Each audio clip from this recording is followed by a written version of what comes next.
Shalom à tous et à toutes. J'ose espérer que mon message vous parvient en excellente santé. Je tiens toutefois à exprimer toute ma gratitude envers tous les pasteurs de la maison qui nous ont bénis tout au long de cette semaine. Alléluia. Nous sommes aujourd'hui le vendredi 25 juillet 2025. Bienvenue dans le pain quotidien. Je suis le serviteur Emmanuel Idiwo. Alors, dans le cadre de ce mois, dédié à la thématique de surmonter l'épreuve, nous traitons cette semaine l'épreuve du pouvoir et de la gloire. Alléluia. Mais bien avant de poursuivre dans mes propos, je tiens à honorer le nom du Seigneur pour la vie de son serviteur Gérard Mao, qui malheureusement n'a pas pu être présent. Alléluia. Je tiens également à transmettre toutes ses excuses, car ce matin, j'ai l'honneur de nous entretenir sur le thème du jour qui est « Assis dans la gloire ». Alléluia. Ce thème qui est soumis à notre méditation est tiré du livre de Marc chapitre 10, le verset 37. Lisons ensemble la parole de Dieu avec révérence. Alléluia. Il est écrit « Accorde-nous, lui dit-il, d'être assis l'un à ta droite et l'autre à ta gauche, quand tu seras dans ta gloire. » Parole du Seigneur. Amen. Alors, bien-aimés dans le Seigneur, ce passage de Marc, chapitre 10, le verset 37, fait partie d'un épisode, je dirais, clé, où Jacques et Jean, deux des disciples les plus proches de Jésus, expriment un désir de grandeur, d'honneur et de position dans le royaume. Alléluia.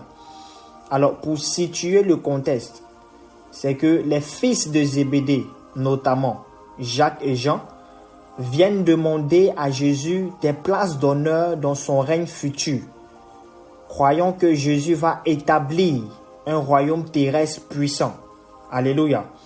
Alors, face à cette requête, Jésus ne leur dit pas oui, Jésus ne leur dit pas non, mais il répond qu'ils ne savent pas ce qu'ils demandent, car la gloire du royaume passe par la souffrance, par le sacrifice et le service. Alléluia.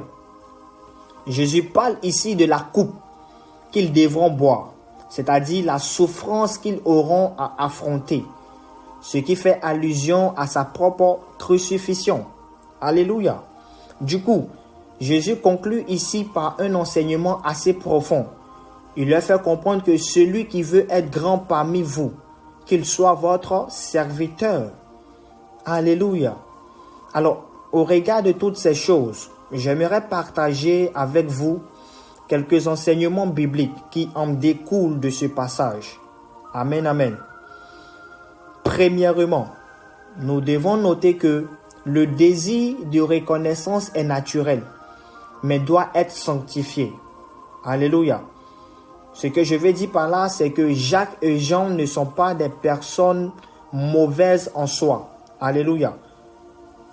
Ils aspirent à la gloire, mais selon une vision humaine et terrestre de la grandeur. Alors, l'édification ici derrière ce point est de comprendre que Dieu ne condamne pas l'ambition, mais il oriente vers le service, la croix et l'humilité. Alléluia. Ici, la quête de celui qui suit Dieu, celui qui suit Jésus. En d'autres termes, nous chrétiens, nous devons aspirer à être assis auprès de Dieu. Alléluia. Nous devons également aspirer à demeurer continuellement dans la présence de Dieu. Pour la simple raison que c'est dans la présence de Dieu que nous obtenons le bonheur et la félicité. Alléluia. Nous pouvons constater que ces deux frères marchaient avec Jésus. Ils étaient heureux, mais leur satisfaction n'était pas à son comble. Alléluia. De même, nous devons aspirer plus que tout à demeurer, comme je le disais tantôt, continuellement dans la présence de Dieu. Mais qu'est-ce qui nous lie aujourd'hui? Telle est ma question. Nous faisons face aux choses matérielles. Alléluia. Nous voulons les choses par comparaison. les choses éphémères. Pourtant, la Bible est claire et elle nous enseigne que toutes choses sont vanité. Alléluia. Tout ce dont nous disposons est dans le but d'atteindre le ciel, bien-aimés dans le Seigneur. Alléluia. Du coup, le deuxième point que j'aimerais partager ici est de savoir que la vraie grandeur dans le royaume de Dieu passe par l'humilité. Yes. Nous réalisons que Jésus renverse ici la logique humaine. Cela sous-entend que ceux qui veulent régner doivent être des esclaves, en d'autres termes des serviteurs. Alléluia.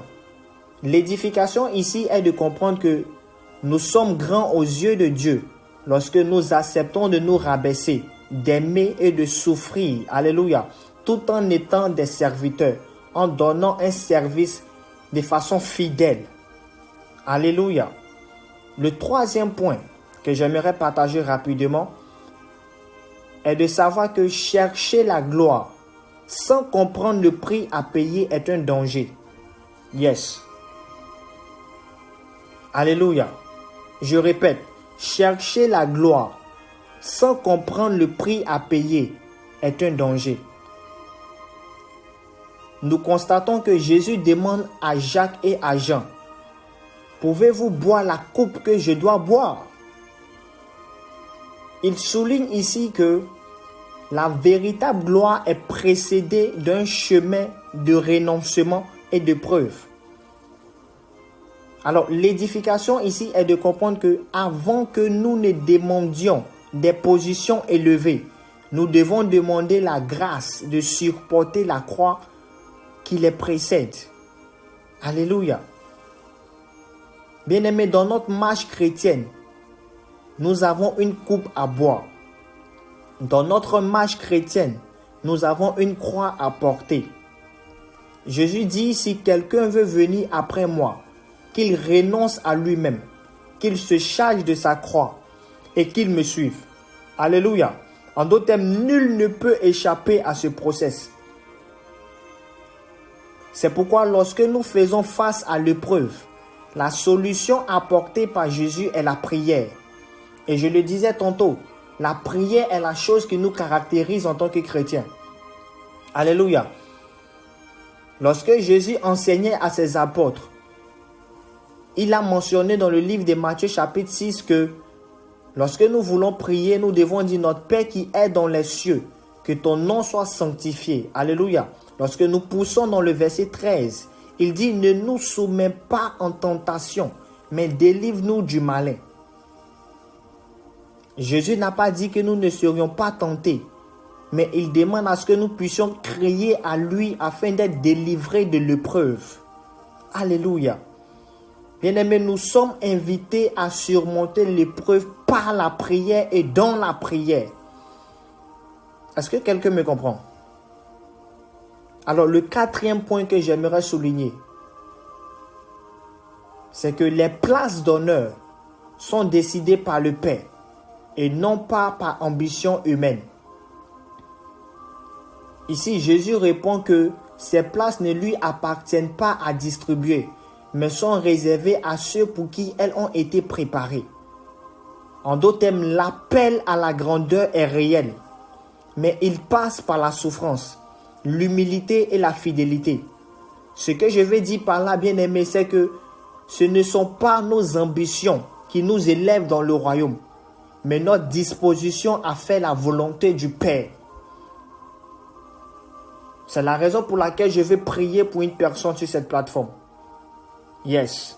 Ma prière pour toi est que Dieu transforme tes ambitions en un service selon son cœur et que Dieu te donne la capacité et la force de pouvoir surmonter l'épreuve dans le nom puissant de Jésus-Christ. Shalom.